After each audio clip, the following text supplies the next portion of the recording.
Bienvenue dans ce nouveau chapitre de la Bibliothèque des mémoires consacré aux personnes qui ont vécu le cyclone en Petite Terre ou dans le nord de l'île de Mayotte, là où le passage du cyclone a été le plus fort. Bonne écoute. On commence. Est-ce que tu peux te présenter en quelques mots, prénom, âge, métier, Ouais. occupation, et nous dire depuis combien de temps tu es à Mayotte? Ok. Et bien du coup, enchantée, moi c'est Alice. Ça fait 1 an et demi maintenant que je suis à Mayotte. Je travaille du coup chez Happy Divers et je suis un peu la gouvernante des lieux et la jointure entre les chambres, enfin la partie gîte et la partie plongée. Voilà. Et j'ai 23 ans, bientôt 24. Enchantée. Est-ce que, on va parler du cyclone ensemble, j'ai quelques questions. Est-ce que toi, tu avais déjà vécu un événement climatique de genre ou un autre événement comme une tempête? Alors oui, d'autres cyclones à La Réunion, parce qu'avant j'habitais à La Réunion, on en a fait 2 différents, Batsirai et Mnati, et nous on a eu beaucoup de chance parce qu'on était dans l'ouest, et l'ouest c'est la partie de La Réunion qui a été le moins touchée. Donc on a juste vu les arbres un petit peu bouger, mais on n'en était pas à une ampleur pareille. Et du coup on était sans doute bien plus apte que certaines autres personnes à se préparer, à se dire il faut calfeutrer, il faut ranger, il faut soit on laisse un petit bout de fenêtre ouverte et un autre petit bout de l'autre côté, comme ça l'air circule et ça fait pas résistance, ou alors on ferme tout et on est sûr que la maison tient et ça fait tout résistance. Mais du coup, du fait d'avoir déjà vécu 2 cyclones à La Réunion qui étaient assez moindres, si je peux dire, moi j'ai pris un peu à la légère ce cyclone-là. J'ai un peu pris à la légère Chido. Bastien, mon compagnon, quand on a commencé à tout ranger, il a voulu rentrer la table de l'extérieur et tout, et je lui dis non, mais on va pas faire ça. Ça va être à tout moment, ça va être comme à La Réunion, il va rien se passer, on aura tout rentré pour rien. Et en fait, heureusement qu'il m'a dit non, on rentre, dépêche-toi, viens prendre la table avec moi, et on y va. Et donc ouais, on a déjà vécu des cyclones, mais rien à voir. Et tu avais déjà entendu des récits de cyclones sur l'île ou Non. Pas du tout. À Mayotte, non. Au contraire, nos collègues mahorais, quand ils nous ont vus ranger tout le gîte, ils sont un peu foutus de notre gueule, à nous dire les gars, nous les mahorais, on sait, on nous dit qu'il y a des cyclones, mais il y a jamais rien. Et au contraire, nous on était plus en mode là, je crois qu'il va y avoir quand même, donc rangez un peu chez vous. Mais en fait, moi c'était très contradictoire parce que j'ai eu ce discours avec eux à leur dire rangez. Et chez moi, j'étais là, on a rangé toute la journée au club, je pense que c'est bon, là, non? Ça va pas venir jusqu'à chez nous. Ah bah si! Justement, oui, sur cette incrédulité, toi, tu t'es dit, ça va toucher Mayotte ou ça va pas toucher Mayotte? Au début, je pensais que ça allait pas toucher Mayotte. Parce que, du coup, les chemins cycloniques, on a appris à les envisager un peu à La Réunion, à voir s'il descend un petit peu, ça veut dire qu'il va vraiment pas passer par La Réunion et il va vraiment, vraiment descendre. Et en fait, au début, je pensais que ça allait pas toucher du tout. Parce que je me dis, impossible qu'il passe si près d'une côte et qu'il mange pas Mada. Qui partent pas sur Mada, c'est impossible, ils sont toujours attirés par de la côte. Et en fait, quand j'ai vu que vraiment il faisait un saute-mouton au-dessus de Mada, je me suis dit non, là en fait il va chercher une autre côte et la prochaine côte c'est nous. Donc on a pris conscience un peu après, pas à une si grande ampleur, mais on a pris conscience un peu que ça allait bouger. Donc, tu parlais du club et tu parlais de chez toi. Comment tu t'y es préparé au travail? Comment tu t'y es préparé chez toi? Au travail, en fait, ça a été, comme pour tout le monde, ça a été assez rapide. En fait, très sincèrement, c'est les clients qui nous ont prévenus que ça allait bouger. Peut-être 5-6 jours avant, je prends des réservations et j'ai un client qui me dit mais t'as vu la météo pour samedi? Je sais pas si ça va pouvoir passer la sortie. Et moi, je lui ai répondu en plus bêtement, comme si j'étais Madame Je sais tout. Je dis mais tu sais, nous on est des professionnels de la mer. La météo, ça nous connaît. On prendra la décision si jamais ça passe pas. On sortira pas le bateau et tout. J'ai fait la meuf. Et au final, plus les jours avançaient, plus on se disait on va peut-être se préparer. Et c'est le jeudi soir, l'avant-veille, où on s'est dit, OK, demain, on annule toutes les plongées et on protège le club. Et donc, on a passé la journée entière, donc de 8h à 18h, à tout ranger. Absolument tout ranger, partout, il y avait plus rien. Enfin, même là, à l'extérieur, cette chambre, elle était pleine de tout ce qui peut traîner dans le club. Partout, même la terrasse, les gros mobiliers qui sont quand même assez lourds, on les avait tous mis dans la rigole et tout ça. Et donc, comme on a passé toute notre journée à préparer, on s'est pas tellement occupé de chez nous. Et c'est quand on est arrivé le soir à 18h30 qu'on a commencé à tout ranger chez nous. Mais heureusement, on n'a pas trop d'extérieur, donc on s'est plus préparé ici que chez nous. D'accord. Et je sais pas comment c'est fait chez toi, mais tu t'es dit, je prépare pas trop, ma maison va résister. Ou je t'ai juste dit, j'ai fait ça toute la journée. Moi, alors déjà de une, je me suis dit j'ai fait ça toute la journée. J'ai un peu la flemme. Là, je suis chez moi, j'ai envie de me poser. Et surtout, j'ai passé mon temps à dire à nos familles que nous, on avait de la chance parce que dans les 3 petits cochons, on était ceux qui avaient la maison en dur. Et c'est une phrase que j'ai pris dans tout son sens. C'est-à-dire que pour moi aussi, pour me rassurer, je me suis dit on est les 3 petits cochons et notre maison, elle est en dur. Et c'est le cas, notre maison, c'est un bloc. C'est un gros rectangle en dur. On a des volets en bois, mais du coup, il y a un petit peu d'air qui passe. Donc, il y avait un courant d'air dans la maison. Du coup, on s'est dit, ça va pas faire un bloc pressurisé, quoi. Donc, ça va le faire. Et ça l'a fait parce que mon compagnon était là. Et tu penses que ton entourage était prêt? Non. Tu en as discuté avec quelques clients, mais autour de toi, est-ce que les gens étaient prêts? Non, personne n'était prêt. Personne n'était prêt, même les météorologues, ils étaient pas prêts. Vraiment, personne n'était prêt à une ampleur pareille. Tout le monde était plus ou moins prêt à OK, il va y avoir un cyclone, OK, il va y avoir un peu de vent dans les arbres, mais pas tous les arbres s'arrachent, se déracinent, toutes les maisons, même les maisons en dur, tombent. Parce que nos voisins du dessous, pour le coup, c'est ce qui s'est passé pour eux. Leur maison, c'est que de la brique. Et premier round du cyclone, il y avait une tôle qui battait un petit peu. On voyait ça, nous, par le seul petit bout de fenêtre qui nous restait découvert, quoi. Et pendant l'œil, on les a vus s'enfuir. Et quand le premier coup de vent après l'œil, la maison est tombée sur le... Justement, est-ce que tu peux raconter un petit peu comment toi, tu as vécu ce passage de cyclone? Les gens parlent souvent du calme, la puissance, le calme. Pour vous, ça s'est passé comment? Le matin, à 6h du matin, on s'est réveillé. En fait, on a été réveillé par l'alarme là, à 6h. Et on avait aussi le téléphone pro à la maison, donc il y a 3 téléphones qui se sont mis à sonner en même temps. Du coup, on était bien réveillés. Et on s'est mis à faire des crêpes. Voilà. On s'est mis à faire des crêpes en appelant ma maman, qui elle-même était réveillée parce qu'elle savait qu'il allait avoir un truc et qu'elle avait pas trop dormi. Elle est en métropole. Et donc on était en FaceTime avec ma mère sur le début du cyclone, donc tous les deux assis dans la cuisine.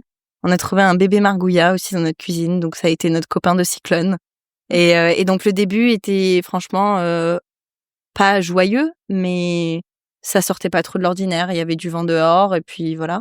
Et quand on a commencé à avoir des trucs un petit peu volés de partout, j'ai dit à ma mère, je vais te laisser. Parce que je me suis dit, je commence à avoir des trucs volés, ça fait 10 minutes que ça a commencé. S'il arrive quelque chose et qu'on est en vidéo et que la connexion se coupe, qu'est-ce qu'elle va imaginer? Donc je préfère partir sur un grand sourire et puis à demain, on se retrouve quand on se retrouve. Et du coup, donc la première partie, nous, franchement, il y a eu pas mal de vent, mais les volets battaient pas. On n'a pas entendu de bruit suspect dans la maison. À tel point que on s'est mis dans notre lit, qu'on a lu, qu'on a fait une micro-sieste. Et quand on a commencé à plus rien entendre dehors, on a regardé, il y avait plus du tout de vent, donc on est sorti sur notre balcon. Le balcon allait bien, les maisons autour de chez nous, il y en avait quelques-unes qui avaient pris tarif, mais ça allait encore. Et là, du coup, on a un toit plat, donc on est monté sur notre toit et en arrivant sur le haut de notre toit, on a commencé à entendre crier quelqu'un. Et en fait, c'était une voisine à nous de juste à côté qui s'était pris son appart sur la gueule, qui s'était cachée sous son matelas pendant tout le cyclone parce qu'en fait, elle a des grandes baies vitrées face mer qui, au premier coup de vent, ont explosé. Et du coup, elle est allée se cacher dans sa chambre sous son matelas en attendant que ça passe. Et du coup, quand on est sorti, on l'a trouvé derrière un grillage, comme ça, en train de crier, en train de nous supplier de la récupérer, quoi. Et donc, on l'a récupérée. Nous, on est allé faire un tour dans le quartier. On a vu qu'il y avait des constructions qui étaient tombées sur des voitures, que c'était quand même assez mal en point. Mais on a compris que le vent changeait de sens et que c'était que le début, que c'était que le plus calme de ce qu'on allait vivre. Et en fait, moi, ce qui m'a fait vraiment froid dans le dos, c'est que tous nos voisins sont sortis en nous disant ah, ça y est, enfin, c'est terminé. Ils ont commencé à raccrocher les tôles sur leur toit. Il y avait une bonne partie des gens de notre entourage voisins proches qui étaient sur les toits et qui criaient mon Dieu, ça y est, c'est fini. Allah nous a écoutés, c'est fini, c'est fini. Et nous, on était là, mais pas du tout. Oui, pendant le passage de l'œil. Pendant le passage de l'œil, ouais, exactement. Quand il y a eu la calmie. Et nous, on leur disait, mais pas du tout, vous rentrez vite. Et rien que d'en parler, moi, ça me met encore les frissons aujourd'hui de les voir en train de se dire, mais non, c'est fini, arrêtez, c'est fini. Et non, rentrez chez vous, courez vraiment, protégez-vous, sortez de sur vos toits, enfermez-vous, protégez vos enfants. Enfin, ça va reprendre et ça va reprendre. Je t'en parle, regarde, ça me frissonne encore. Ça va reprendre fort, quoi. Dépêchez-vous. Et il y en a certains qui nous ont écoutés, d'autres qui ont continué à se balader. Et puis dès qu'on a, au bout de, chez nous ça a duré 35 minutes à peu près l'œil. Quand on a commencé à sentir les premiers coups de vent, on s'est retrouvés sur notre terrasse, tous les deux les mains en mégaphone comme ça en train de crier ça reprend, cachez-vous. Mais synonyme de fin du monde en fait ce moment-là, enfin cette action là, tu le vois ça dans World War Z quoi, tu vois, il y a les zombies qui arrivent et c'est reparti et les gens étaient à cheval sur les toits, enfin ça n'avait aucun sens. Et du coup, il n'y a pas eu de mort dans notre village, donc je pense que tout le monde a été quand même assez rapide sur rentrer chez eux. Et du coup, on s'est retrouvés à 3 pour la suite du cyclone avec notre voisine paniquée. Et notre voisine paniquée, ça nous a aidé à relativiser. Parce qu'on s'est dit, en fait, il faut qu'on la mette bien, il faut qu'on la dépanique, il faut qu'on soit présent pour elle. Et du coup, en fait, moi, ça a rongé. Ça a allégé toute l'angoisse qui était en train de monter en moi, de me dire il y a certaines maisons qui ont pris cher, mais là ça va être pire. Qu'est-ce qui va se passer? Est-ce que c'est ça qui t'a aidé à tenir pendant le cyclone? C'est elle, ouais. C'est l'aide qu'on lui a apportée, ouais, de lui faire retrouver le sourire, en fait. Et je pense que j'aurais pas du tout vécu le cyclone pareil si elle avait pas été chez nous. Tu n'aurais pas vécu pareil à cause de... T'en avais déjà vécu? C'est l'intensité, t'as vraiment... Ouais, l'intensité et puis le flip, quoi. Je pense que ça se serait vraiment, ça se serait vu. Et je flippais pas parce que elle flippait. Et Bastien flippait pas parce que je flippais pas parce qu'elle flippait. Tu vois, enfin, c'était vraiment une réaction en chaîne, quoi, tous les trois. Et on était postés chacun devant une entrée et nous avec Tiff, donc notre voisine, elle est Sorello avec la serpillière. Moi, toute l'eau qui rentrait par les murs dans la cuisine parce que rien n'était étanche, je l'ai raclée jusqu'à la porte et on faisait passer ça sous la porte. Et en fait, Bastien, donc tout début du retour du cyclone, tout d'un coup, donc on était dans le noir chez nous quasiment parce que comme c'est que des volets en bois, tu vois pas grand-chose si t'as pas de lumière d'appoint. Et ouais, les coupures, ça a été la coupure quand j'ai raccroché avec ma mère au tout début du cyclone, 10 minutes après plus rien, plus d'électricité, plus rien. Et tout d'un coup, dans la grande porte qu'on a dans le salon qui mène sur le balcon avant, jour. On commence à voir tout d'un coup un jour comme si c'était Dieu qui allait apparaître. Tu sais, il y a une auréole, quoi. Et en fait, non, c'était pas Dieu qui apparaissait, c'était juste notre porte, l'encastrement de notre porte qui était en train de se désencastrer vers l'extérieur. Et du coup, là, Bastien s'est levé d'un coup, a attrapé la poignée et il est resté en rappel sur la poignée pendant tout le cyclone, pendant toute la deuxième partie. Et c'est clairement grâce à lui que notre maison elle a tenu parce que si la porte s'était échappée, ce serait 280 km/h de vent dans la baraque. Ça te retourne la baraque si ça te fait pas tomber le toit avec la pression ambiante, quoi, et ça fait péter toutes les portes.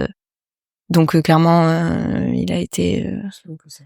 Ah ouais, voilà. Et il a été sauveur, quoi. Et dans ma famille, c'est le sauveur aujourd'hui. Hein. mais on a eu beaucoup de chance. On a vraiment eu beaucoup de chance. Le cyclone passe, on ressortait peut-être, ou pendant longtemps. Qu'est-ce qui t'a choqué après son passage? Que je voyais plus la rue. Déjà, quand on est sorti de chez nous, il y avait le fruit à pain d'au-dessus de chez nous qui était tombé et qui nous barrait totalement la route. Donc, on est sortis, il était 16h30, je crois, à peu près. Et il y avait un de nos voisins qu'on n'avait jamais vu, qui était avec une machette en train de déblayer notre entrée, en train de nous faire un passage pour qu'on puisse sortir. Incroyable. Et du coup, il avait déjà commencé depuis 30 minutes, donc on est sorti hyper rapidement. Et en fait, quand on est arrivé dans la rue, on habite un peu en contrebas de la rue, et donc quand on est arrivé dans la rue, j'ai regardé autour de moi et je voyais plus la rue. C'est-à-dire qu'il y avait tellement de branches, il y avait tellement de choses en plein milieu de la route qu'on voyait plus rien du tout. Et vraiment, ce qui m'a le plus choqué, c'est de sortir sur notre balcon. Du coup, notre balcon, c'était des vitres, donc tout a explosé. Il y a plus aucune protection, et même encore aujourd'hui, le proprio a pas encore fait les répas, donc toujours aucune protection. Mais surtout de voir le lit de mes voisins, de voir l'organisation de la maison de mes voisins. C'est-à-dire que c'est quelque chose qu'avant, ils avaient un toit, ils avaient des murs, ils avaient tout, et je voyais rien. Et là, j'ai penché ma tête et puis je voyais, la télécommande de la télé, elle est là. Il y a des briques sur le lit. Là, il y a le sac à dos de la petite qu'on croise tous les matins. Enfin, ça m'a choquée de me dire que notre vie, la vie de Mayotte vient de se mettre en pause, mais leur vie à eux vient d'être réduite à néant. Parce que leur maison, c'était une maison un peu faite de bric-à-brac. Et enfin, ils vont pas reconstruire demain, quoi. Et encore aujourd'hui, je vois encore la télécommande de leur télé posée sur leur sol et le tas de briques à côté, quoi. Ils ont tout déblayé, mais il y a encore que le sol de la maison. Ça m'a vraiment choquée. Et de voir tout le monde en train de s'activer. Là, il y a tout le quartier, tout d'un coup, pas un seul bruit. Tout le quartier qui était en action au milieu des rues pour tout pousser. Alors, les hommes coupés et les femmes déblayées. Et c'était beau à voir. Ça, c'était beau à voir. Justement, est-ce que tu peux nous expliquer un petit peu l'après-cyclone, les différentes phases, juste après, les premières semaines, jusqu'à aujourd'hui, un petit peu comment ça s'est rythmé? Quelles sont les choses dont tu te souviens? Ouais. La première chose que je me suis dit, c'est ça sent bon.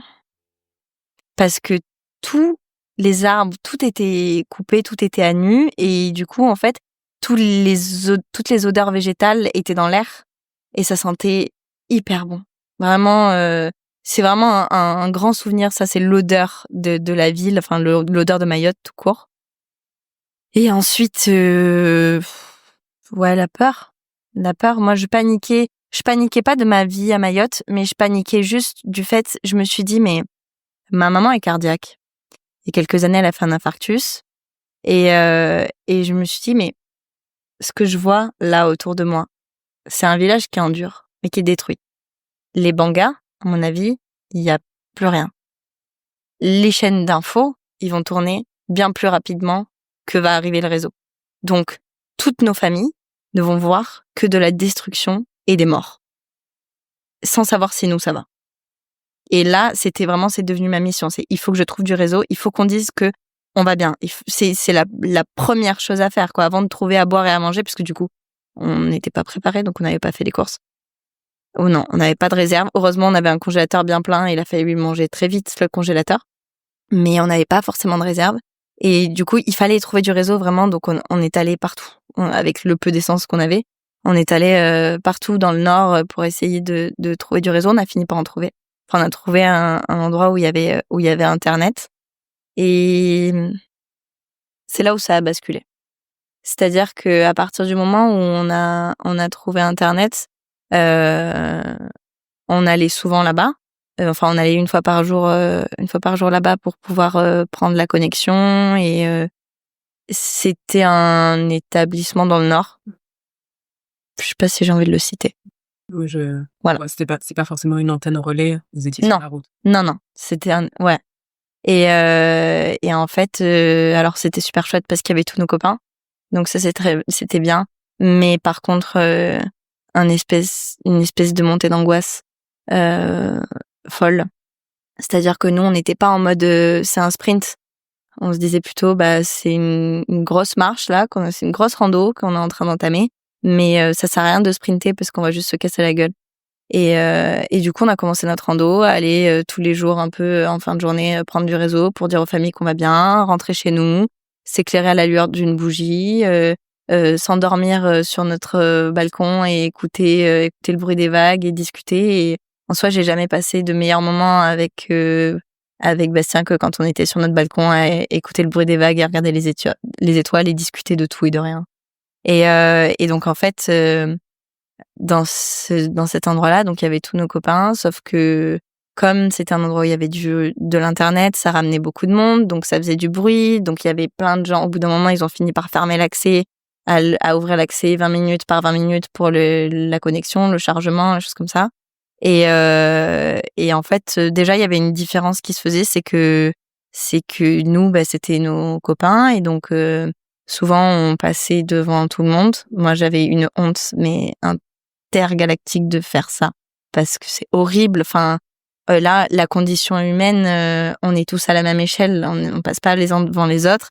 Et celui qui tenait la porte, comme il nous connaissait, il nous disait tout le temps: Alice, Bastien, venez entrer. Donc on rentrait souvent. Et rien que d'en parler aujourd'hui encore, ça me fout la honte, ce truc. Et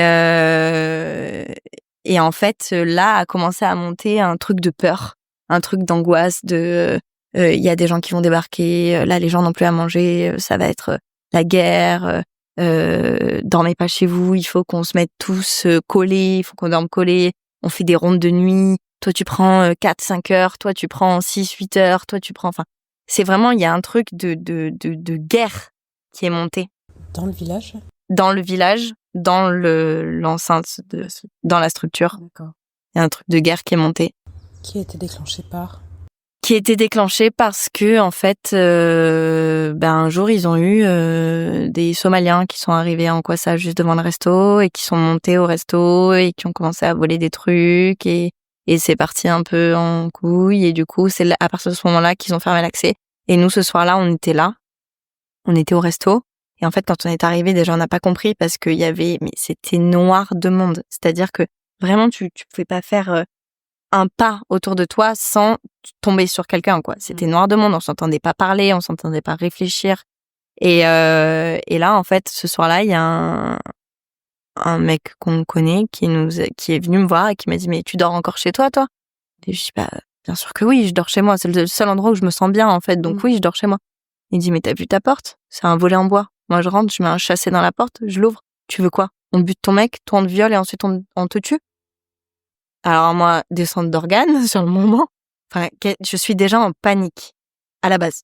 Deuxièmement, je suis en panique de ce qui est en train de se passer là autour de nous parce qu'il y a beaucoup trop de monde et qu'on comprend rien. Et troisièmement, tu me dis ça, je me suis retournée vers Bastien, je lui dis: je vais faire une crise d'angoisse, on prend nos affaires, on s'en va. Et de là, du coup, on est parti. Et on s'est mis à dormir chez nous, mais ça nous a fait quand même réfléchir, ces phrases-là. Donc, on a commencé à prendre toutes nos affaires personnelles qui coûtent cher, enfin, qui sont les téléphones, les trucs, les machins, qu'on a cachés dans notre four. Parce qu'on s'est dit, pas d'électricité, donc sûr qu'ils ouvrent pas le four. C'est sûr. Et en fait, on s'est installé un petit camp sur notre balcon, avec le fusil harpon chargé, des casseroles pour faire du bruit et la machette. Et on a fermé la maison, donc on était enfermés à l'extérieur de notre maison. Pas côté rue, mais côté les autres maisons, du coup, pour faire comme si, s'ils rentrent dans la baraque, ils ont l'impression qu'il y a personne et qu'il va rien nous arriver, du coup. Et en fait, du coup, on est resté là-dessus, on dormait à l'extérieur et en fait, c'était super parce que c'est le seul endroit où on se sentait bien. Sauf que tous les jours, donc, on retournait là-bas et tous les jours, l'angoisse montait encore plus, les gens étaient encore plus angoissés en mode chef de guerre. Il faut faire partir les femmes et les enfants et tout. Et là, on a un pote à nous qui avait sa femme qui était enceinte, enfin qui est enceinte. Et grossesse un petit peu à risque. Donc le beau-père, il est venu jusqu'à Madagascar, il a pris un bateau, enfin bref, plein de choses. Et on nous a dit: vous avez une place pour partir dans ce bateau. Et nous, c'était pas du tout le délire sur ce moment-là. Et en fait, l'angoisse est tellement montée qu'on a dit ok. Tout le monde nous dit: si vous avez une possibilité de partir, cassez-vous parce que ça va partir en guerre. Donc ok, on y va. Les choses ont fait au fur et à mesure des jours que on n'a plus notre place dans ce bateau. Et on a croisé une ancienne collègue d'ici à nous qui était italienne, qui a dit à Bastien: moi je Je suis italienne, mon frère, il a appelé l'ambassade d'Italie et demain matin, avec mon mari, on a un vol. Ça, c'était le 22. Et du coup, Bastien s'est dit, mais je suis belge, en fait. J'ai la double nationalité. Donc, le jour même, il a appelé le consulat de Belgique et 2 jours après, on était dans un avion en direction de la Réunion. J'en garde un goût amer de tout ça. Parce qu'on n'était pas en nécessité de partir. On a sincèrement subi une réelle angoisse. Une angoisse qu'on n'avait pas prévu de subir. Et on aurait pu tenir vraiment longtemps après le cyclone. À rester ici, à venir s'occuper. On venait tous les jours un peu au gîte pour essayer de trouver un sens, en fait, à nous-mêmes. Parce que t'es pas électricien, t'es pas charpentier, t'es pas dans la santé, donc t'as rien d'autre, pas grand-chose à faire, quoi. À part essayer de reconstruire, déblayer, aider ceux qu'on peut aider. Et on a pris 2 places dans un avion pour partir. Et de tout le monde, on a été quasiment les premiers à partir, alors on avait de la ressource. Fin décembre, ouais, le 23 décembre, on est parti, un jour avant Noël. Et aujourd'hui, je m'en veux encore. Et je pense que je m'en voudrais pendant longtemps. Pourquoi spécialement ton vouloir Parce que j'ai l'impression d'être un rat qui a quitté le navire. Je sais, bon, déjà j'ai un gros problème avec la culpabilité, mais je sais qu'il y a des gens qui étaient largement plus dans le besoin et on l'a ressenti à l'aéroport. À l'aéroport, on a été bloqués devant la porte parce qu'il y avait trop de monde à l'intérieur, mais on était déjà dans la file, on avait été appelés. Et on est resté en fait devant la porte avec nos valises et moi j'avais tellement honte de ma place à ce moment-là, de faire ma petite privilégiée, que je regardais pas mes pieds, je regardais mes genoux. J'étais comme ça, je voulais croiser le regard de personne parce que je me sentais pas du tout légitime de cette place-là. En fait, j'ai réalisé que je me sentais extrêmement soulagée quand on était à l'aéroport parce qu'on était sortis de cette angoisse-là et parce qu'on n'allait pas y revenir tout de suite. Mais par contre, j'étais pas légitime, quoi. Enfin, je suis en bonne santé, il me manque rien, ma maison a tenu.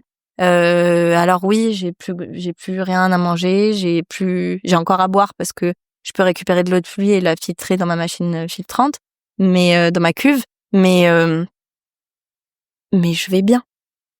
Donc j'ai pas à partir. Et quand ça s'est passé à l'aéroport, t'es première à m'en parler, il y avait du monde. Ouais, il y avait une tension. Il y avait une tension de ouf. Déjà la veille, parce que nous du coup on habite dans le nord et quand ils nous ont appelés, le consulat, ils nous ont dit là, allez en petite terre. Par contre, partez maintenant parce que le vol, vous serez peut-être appelé à 6h demain matin. Il était 15h déjà. C'était des horaires assez aléatoires, ouais. On avait semi-préparé nos valises, sauf qu'on savait pas dans combien de temps on allait revenir. On avait prévenu notre proprio, on allait prévenir notre proprio quand on arrive à La Réunion, parce que lui, il avait plus ou moins du réseau chez lui, donc on l'avait eu 2-3 fois vite fait par téléphone. Et on lui avait dit, si t'as des gens de ta famille à reloger, loge-les chez nous, le temps qu'on n'est pas là, le temps qu'ils se reconstruisent. Enfin, vas-y, et nous, on continue à payer une partie du loyer, et au final, il l'a pas fait, donc nous, on avait vidé l'appart exprès, tout rangé pour que les gens puissent se sentir chez eux et pas chez quelqu'un. Et donc on a fait tout ça vite, à la va-vite, et on est allé en petite terre. Et quand on est arrivé en petite terre, on s'est fait héberger par une copine de copine d'une cliente à nous avec qui on s'entend bien ici. Et en fait, on s'est retrouvés avec les parents de cette copine de copine dans cette coloc. Et les parents, ça fait 35 ans qu'ils habitaient à Mayotte. 2 jours après Chido, ils étaient censés prendre l'avion qui clôturait leur aventure Mayotte. Bien évidemment, ils l'ont pas pris, cet avion, et ils l'ont pris le même jour que nous. Et ces gens-là, du coup, leur fille venait d'avoir un bébé de 3-4 mois, un truc comme ça, et qu'ils avaient fait partir, du coup, le jour où on est arrivé chez eux, ils revenaient de l'aéroport où ils avaient fait partir leur gamine avec le bébé. Et là, en fait, quand on est arrivé, ils nous ont fait un peu une leçon de morale de ouf, à nous dire, mais vous vous rendez même pas compte, il y a des gens bien portants qui passent devant des bébés, qui passent devant des gens malades, devant des femmes enceintes sans même les regarder. Mais quelle honte. Et vous là, qu'est-ce que vous foutez là? Vous avez l'air bien portant, qu'est-ce que vous foutez? Vous allez prendre l'avion, mais vous avez pas honte. Mais moi, quand on va m'appeler, mais direct, je vais dire non. Au bout d'un moment, réalisons les choses, réalisons que nous sommes blancs et que nous avons plus de privilèges que les autres. Et donc, Le réceptacle d'une frustration, ah mais d'une colère. total. Et moi, plus elle parlait, plus ma tête elle rentrait dans mes épaules comme ça et je me disais mais oulala, elle va finir par nous foutre à la porte, la dame. Ben cette dame-là, 20 minutes après sa leçon de morale, son téléphone a sonné, c'était le rectorat qui l'appelait pour lui dire faites vos valises, vous partez demain matin à 6h. Et elle a commencé à gueuler dans la maison parce qu'elle n'arrivait pas à lire son passeport. Parce qu'elle avait pas ses lunettes. Et qui peut me lire le passeport? Qui peut me lire le passeport? Donc moi, je suis arrivée, je dis moi, j'ai ton passeport si tu veux. Donc j'ai commencé à déchiffrer tout son passeport pour la dame. Ni un merci ni merde. Elle m'a récupéré les passeports des mains et elle s'est barrée de l'autre côté de la baraque. Et elle a pas dit non. Et elle a poussé son mec à lui dire va vendre la voiture tout de suite maintenant. Mets les valises, on y va, préviens un tel, on se casse. Ça y est, Mayotte, c'est fini, c'est tout pourri. Et moi j'étais là alors, mais madame, il y a 10 minutes, t'étais en train de me crier dessus parce que j'étais une petite blanche privilégiée. Qu'est-ce que t'es en train de faire? Enfin, du coup, on est toutes les deux dans le même bateau de rats qui quittons le navire, en fait. Enfin, viens pas me faire des leçons de morale alors que tu t'en vas et que t'as le grand sourire, quoi. Et grâce à Dieu, on s'est pas retrouvé avec elle à l'aéroport. J'avais trop peur de me retrouver nez à nez avec elle en mode, alors? Tu pars ou tu pars pas? Et quand on est arrivé du coup à l'aéroport, donc on s'est retrouvés devant, on attendait, il y avait tous les gens autour de nous qui criaient mais moi on m'a pas appelé, mais enfin, genre c'était vraiment la cohue.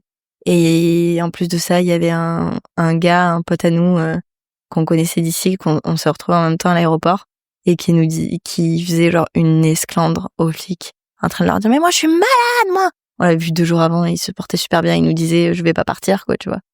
Et il a commencé à péter un plomb et du coup moi je regardais encore plus mes genoux et quand on est rentré dans l'aéroport on s'est senti soulagé parce que moi je me suis sentie soulagée parce que je me suis dit tous les gens qui sont autour de moi ils sont dans le même cas que moi, c'est-à-dire que ils sont là alors que pas tous mais alors que ils ont l'air quand même d'aller un petit peu bien et du coup on est quand même pas mal de rats à quitter le navire, donc j'ai eu beaucoup moins de mal avec le regard des autres. Enfin, du moins avec le regard de ceux qui étaient dans la même file d'attente que moi. Mais je me suis dit, si je remets un pied en dehors de l'aéroport, mais je vais me sentir honteuse, quoi, vraiment. Et on a croisé un mec qui nous a dit, ça y est, moi je me casse de Mayotte, j'en peux plus et tout. Et nous, il nous dit, vous allez revenir, vous, ça y est, vous quittez. On était là, non. Enfin, c'est notre maison, nous, si on peut revenir, on revient, quoi. Déjà que là, on quitte en ayant envie de quitter, sans vraiment avoir envie de quitter. Et non, on revient. Ah vous êtes vraiment bien courageux parce que plus personne va vouloir venir à Mayotte. C'est une honte. Garde tes mots méchants pour Mayotte, pour toi, s'il te plaît. Nous dégoûte pas, nous, parce que nous, on y croit, en fait. Et après, on est arrivé à La Réunion. Comme on a vécu 2 ans là-bas, on a été récupéré par des potes et ça a été super chouette. Quand on est arrivé chez eux, c'était notre famille, quoi. On a retrouvé notre famille et ça, c'était vraiment bien. Et quand on est arrivé chez eux, d'appuyer sur moi, j'appuyais pas sur les interrupteurs parce que dans tous les cas, il y avait pas d'électricité, donc ça servait à rien. Et la nuit commence à tomber et mes potes, ils me disent, mais Alice, on va pas rester dans le noir, quoi. Allume la lumière. Je dis, ah ouais. Désolée. J'avais pas boire de l'eau au robinet. Boire un verre d'eau au robinet. Le premier verre qu'on m'a servi, je l'ai craché. Parce que je me suis dit, non, on boit pas l'eau du robinet. Ça sort pas de la cuve. Elle est où ta cuve? Je la vois pas. Mais non, mais Alice, c'est potable. Ah, mais oui, d'accord. Il y a plein de trucs comme ça. Est-ce qu'on peut faire une machine chez vous parce que, il y a de l'eau. Vous avez pris. Au pire, je peux la laver sur le balcon. Est-ce que vous avez une bassine? Vous avez récupéré de l'eau de la gouttière. J'étais bloquée, totalement bloquée. Alors que je suis déjà retournée en métropole et que, je sais qu'il y a pas de coupure d'eau. Je sais, même à La Réunion, on y a vécu. Je sais que ça va, quoi. Mais non, complètement bloquée. Et après, c'est les insomnies qui ont commencé à arriver, les réveils un peu en panique, tout ça. Et la peur de manquer de tout le temps. Et j'étais pas bien, quand j'étais en métropole, même ne serait-ce que quand on est arrivé à La Réunion, on était mal à l'aise parce que il y a trop d'activités, il y a trop de... Et pourquoi on n'entend pas l'appel à la prière? Il y a trop de choses à acheter, il y a trop d'accessibilité à tout. C'est bizarre, c'est pas la vie qu'on connaît, quoi. Et heureusement qu'on a eu ce passage à La Réunion parce que je pense qu'en métropole, on serait 2 Indiens dans la ville. Et du coup, on a passé un bon temps en métropole. À la base, on devait aller en métropole pour 5 ou 6 jours. Et au final, on a prolongé, on a fait 1 mois et demi quasiment en métropole. Vous êtes revenu quand? Le 16 février. Et on a repris, l'activité au club avait déjà repris. Et on est arrivé, on a repris, on est rentré dans le moule assez rapidement, mais toujours avec ce tabou un peu, ce tabou de Shido. C'est devenu un tabou pour moi. Tabou de plus pouvoir en reparler, de dire on met ça de côté et puis Un tabou, ouais. Non, c'est surtout le tabou de ceux qui sont restés, D'accord. en fait. C'est d'arriver tout blanc, tout gras et tout gros, après 1 mois et demi de métropole, face à nos collègues de boulot qui sont pas partis encore, qui allaient partir après notre retour, et qui étaient tout minces, tout métis, tout bronzés, et avec des cernes jusqu'ici, et qui avaient l'air dégondés, quoi, totalement cisaillés de tout ce qu'ils avaient vécu depuis, parce qu'il y a eu Dick et Lydie derrière, et que ça a été la même angoisse pour le club, et que nos patrons, ils ont des enfants, et que, je suis revenue plein de tabous et plein de, assez mal à l'aise encore, mais j'avais une envie de revenir, il me tardait de quitter la métropole pour revenir ici, quoi, vraiment. Et en fin de compte, on a fini par peut-être 3 semaines après. Nous, quand on est revenu, ma patronne, elle est partie en métropole avec les enfants, et on a un des staffs qui était resté, qui est parti aussi. Et en fait, quand elle est revenue de métropole, on a fini un jour, 2 ou 3 jours après son retour, par en discuter. Parce qu'il fallait mettre les choses à plat. Et elle m'a dit, moi, j'ai été soulagée quand vous êtes partis. Parce que on se croisait 1 heure tous les jours ici. Et elle me dit, plus ça avançait, plus t'étais dans une angoisse. Moi, je parlais pas, alors que je suis très bavarde, normalement. Et je parlais pas, j'étais dans un coin et je regardais partout autour de moi tout le temps. Vraiment en mode, c'est la guerre, quoi. Alors que chez eux, c'était pas du tout le cas. Ils étaient hyper positifs, hyper entourés, hyper entourables. Même eux, mentalement et physiquement, ils avaient encore des ressources pour entourer. Et en fait, nous, on s'est juste pris dans une angoisse folle, quoi. Vraiment. Et à l'avenir, je réfléchirai par moi-même. Je ferai des choses par moi-même. Si jamais il y a un autre cyclone, ou si jamais il y a quelque chose qui nous confronte à de la solitude et du partage à la fois. Va pas partager avec tout le monde parce que les gens sont parano et vont te partager leur paranoïa. Et après, tu deviens encore plus parano qu'eux et tu t'en vas avant tout le monde. Voilà. Non, pas envie de ça. Mais les gens avec qui on était, encore aujourd'hui, nous disent vous avez de la chance d'avoir été avec nous, quoi.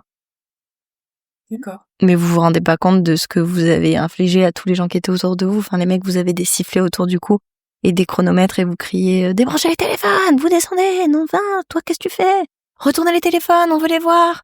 C'était du n'importe quoi. Okay. C'était n'importe quoi. Et Bastien, si on n'est pas parti en bateau, c'est parce quelqu'un a dit à Bastien qu'il n'avait pas sa place sur le bateau parce que c'était que les femmes qui partaient, et dont sa femme, dont moi, quoi. Et il est revenu, il était blanc comme un linge, et parce que en fait, on n'avait pas du tout envie de partir, et on nous a mis dans la tête qu'il fallait partir. Et du coup, on s'est dit, si tout le monde est en train de s'angoisser, c'est-à-dire que nous, on passe à côté d'une information et qu'il faut qu'on s'angoisse. Et donc, on s'est surangoissé, pas pour les bonnes raisons, clairement. Mais on est parti et on est revenu pour reprendre le relais sur les autres. Donc finalement, c'est peut-être un mal pour un bien. Mais ce mal pour un bien, j'ai encore un peu du mal à le dire. C'est ok. C'est bon. Vous avez fait meilleure chose pour vous. Ouais. Vous devez le faire. Toi, avec le recul, est-ce que tu aurais des commentaires à faire sur la gestion de ce cyclone de façon plus large? Je pense que remettre... J'ai entendu beaucoup de monde, je fais pas une généralité, mais j'ai entendu beaucoup de monde dire c'est la faute du préfet si on n'était pas au courant du cyclone et tout ça, de l'importance du cyclone, que l'île elle soit détruite, il nous a pas assez prévenus, c'est la faute du préfet, machin. je pense qu'il faut remettre l'église au milieu du village et se rendre compte que même les météorologues n'étaient pas conscients de ce qu'il allait nous arriver. Le cyclone lui-même, à mon avis, n'était pas conscient de ce qu'il allait lui arriver parce que c'est à cause ou grâce au fait que l'eau soit très chaude à cette période-là de l'année à Mayotte qui a créé un mouvement météorologique qui a fait que ça a pris encore plus de force et encore plus de puissance. À la base, c'était pas programmé comme ça. Donc déjà, je pense que on a tous espéré qu'il attaque Mada. Enfin, c'est horrible, hein, qu'il attaque quelqu'un d'autre, quoi. Mais je pense que on a été prévenu comme on a pu, quoi. Enfin, le préfet lui-même disait on était en salle d'opération et on s'est retrouvé à voir le jour au-dessus de nos têtes. Tout le monde, à ce moment-là, tout le monde est logé à la même enseigne. Enfin, tout le monde, non, je peux pas dire ça. Les gens dans les bangas sont pas logés à la même enseigne que le préfet dans son centre d'opération. Mais là, on en revient à l'humain, quoi. L'humain face à la nature, tout le monde est au même rang. Et si je pouvais changer autre chose, c'est être moins crédule. C'est ça. C'est surtout ça. Au sens large, si je pouvais changer quelque chose qui est plus de réchauffement climatique et des choses comme ça. Mais ça, c'est tout le monde qui veut changer ça et on n'y peut pas, avec la consommation du monde, on n'y peut pas grand chose, malheureusement, à notre échelle. Mais je pense que les alertes ont quand même été bien données. Elles auraient peut-être pu être données un jour avant parce qu'on l'apercevait déjà. Mais après, est-ce que surpaniquer sa population, c'est une bonne chose aussi? Je sais pas. Et surtout, ouais, vraiment, c'est être plus aller chercher les gens dans les mangas. C'est surtout ça, parce que dire vous pouvez aller dans les centres, c'est pas un cheval de Troie, ça n'a pas servi à grand chose parce que les gens sont quand même restés dans les bangas en pensant que la préfecture allait les attraper et les renvoyer chez eux, quoi. Donc c'est surtout ça, c'est à ce niveau-là, c'est prévenir que on n'est pas en train de vous entourlouper. Vraiment, c'est pour votre vie qu'on dit ça. On va pas vous renvoyer tous les vols sont arrêtés et tout. Vous ne rentrerez pas chez vous. C'est un laissez-passer pour aujourd'hui, quoi. Donc ça aurait été bien de le faire, de plus le faire en tout cas. Voilà. J'ai une question subsidiaire qui sera traitée un peu à part dans un autre épisode. C'est au sujet du nombre de morts qu'il y a eu à Mayotte. Il y a une annonce disant qu'il y a eu 39 morts et 1 millier de blessés. Est-ce que toi t'en as vu? Il faut pas me poser cette question. Ouais, j'ai un avis là-dessus. J'ai un avis sur le fait que ce serait cool qu'on reconnaisse l'humain et pas le français. Ce serait cool que notre président de la République, qui est pour l'humain, dise à vous les choses, dise oui. Et comme le monde entier est au courant, Mayotte, c'est la porte d'entrée de la France. C'est-à-dire que c'est le seul endroit que je n'arrive pas à contrôler pour l'immigration et les choses comme ça. Et comme vous le savez tous, on n'arrive pas à le contrôler, c'est une chose. Mais du coup, on va vous parler des vrais êtres humains qui sont morts. Pas que des gens qui ont réussi à avoir les papiers. Parce que des vrais êtres humains qui sont morts, il y en a eu largement plus que 39. Enfin, 39, t'as oublié combien de zéros derrière le 9, en fait. Parce que nous, un matin, on s'est fait réveiller par le jet du président qui est passé au-dessus de notre maison. On a ouvert les yeux et on a vu un énorme jet et il a fait 2 tours. Mais j'ai pas trop l'impression que ce jet-là, il ait pris sa voiture comme nous on l'a fait et comme 2 jours après la période des fleurs, après la période joyeuse de l'odeur après le cyclone, comment ça a commencé à sentir le cadavre partout, en fait. Et comment dans certains villages tu passais avec un mouchoir sur le visage tellement ça sentait le cadavre. Et alors oui, il y a des animaux qui sont morts, mais l'odeur était partout, l'odeur rentre dans la climatisation de ta voiture, l'odeur imprègne tes habits, tes cheveux, tout. C'est pas 39 morts. Donc 39 morts, ça veut dire 39 recensés morts qui sont mis à la morgue. Donc à l'extérieur, on ne les sent pas. Là, on le sent. Enfin, là, on le sentait. Donc non. Enfin, ok 39, mais tu rajoutes des zéros derrière. Parce qu'on est plus sur du Après, bon, j'ai pas recensé les corps ou quoi, mais à mon avis, on est plus sur du 50 000, ça m'étonnerait pas. Vu, ne serait-ce que dans notre village, le nombre de gens qui étaient en train de raccrocher les tôles pendant l'œil, juste à Msangadoua, quoi, dans un tout petit village de Mayotte. Les gens dans les bangas, Kaweni, partout. Ils étaient pas sur leur toit, ils étaient sur leur sol et ils avaient plus rien, quoi.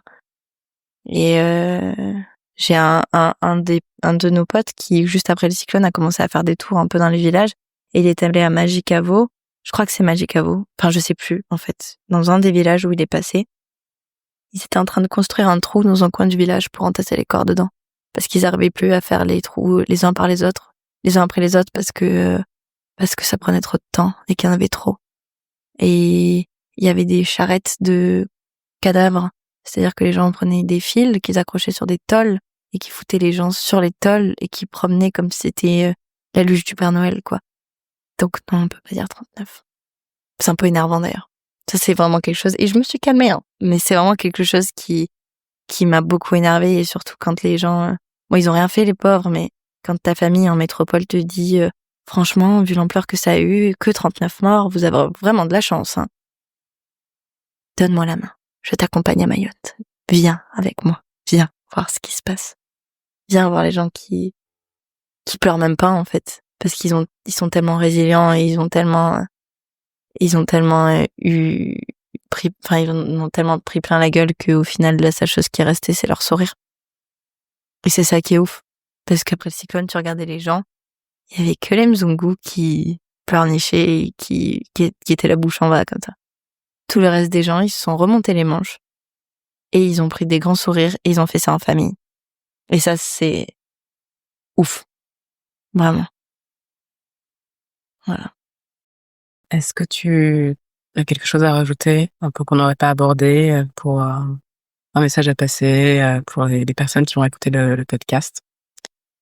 C'est pas pour les personnes, plus pour la nature. Je trouve ça vraiment chouette que ça reprenne aussi vite. C'est quelque chose qui me réjouit tous les jours. Il y a 2 jours, je me suis rendu compte que les ylangs du jardin, qui étaient extrêmement fleuris avant Chido, sont en fleurs. Ils ont sorti les 2 premières fleurs. Et ça m'a fait un tel baume au cœur de me dire, waouh, Mayotte redevient Mayotte. Mayotte redevient ylang. Et ça, c'est bien. Et qu'on arrête de dire avant Chido, après Chido. Ce n'est pas la mort de Jésus-Christ. Il faut arrêter de le mettre dans la frise chronologique de Mayotte. Parce que ça peut pas être un repère de temps, sinon on va tous bloquer dessus ad vitam aeternam. C'est comme le Covid. Aujourd'hui, les gens parlent encore des masques et du truc et du machin, alors que, bah oui, il y a encore des cas, mais la pandémie, c'est derrière nous, quoi. Et il faut pas qu'on s'arrête là-dessus. Il faut que tout reprenne. Voilà. Bah, je te remercie pour ton témoignage. Je t'en prie, merci de nous avoir écoutés.